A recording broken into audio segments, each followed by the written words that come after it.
Imagine being kicked out of the very company you founded, a company you built from scratch, starting in your parents' garage. This isn't just a dramatic story. It actually happened to Steve Jobs, the man behind Apple. But what went so wrong? Why would Apple remove the very person who gave birth to it?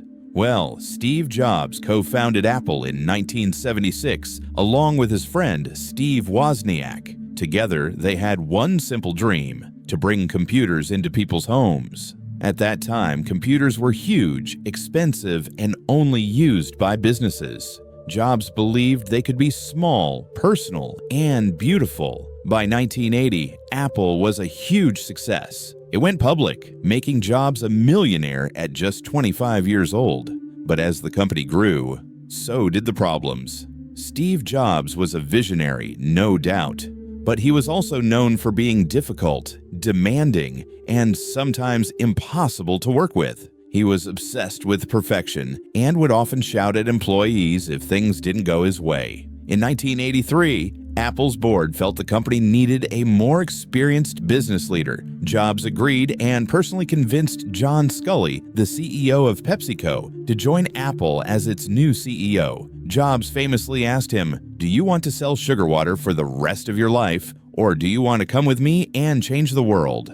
At first, things worked fine, but in 1984, Apple launched the Macintosh, a computer Steve Jobs believed would change everything. Its launch was bold, with a famous Super Bowl commercial, and the media loved it. But soon after its release, sales dropped. The Macintosh was too expensive, lacked good software, and wasn't as powerful as people hoped. This is where problems began.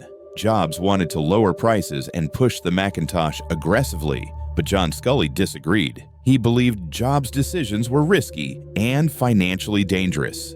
At the same time, many employees started complaining about Jobs' aggressive and emotional behavior. He was difficult to manage and often unpredictable.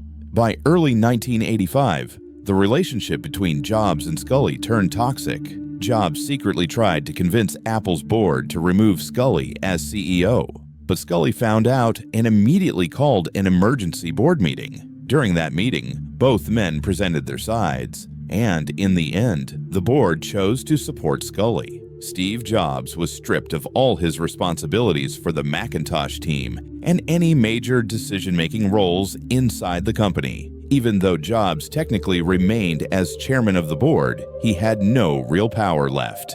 Feeling betrayed, humiliated, and unwanted in the company he had built, Steve Jobs officially resigned from Apple on September 16, 1985. But the story didn't end there. After leaving Apple, Jobs founded a new company called Next Inc. to build powerful computers for universities and businesses.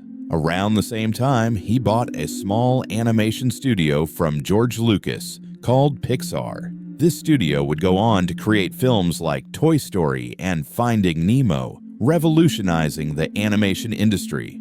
Meanwhile, without Jobs, Apple began to struggle. Poor product launches, bad decisions, and financial losses hurt the company badly. By 1996, Apple was close to collapsing. In a surprising turn of events, Apple bought Next Inc. in 1997 for $429 million, not just for the technology, but to bring Steve Jobs back.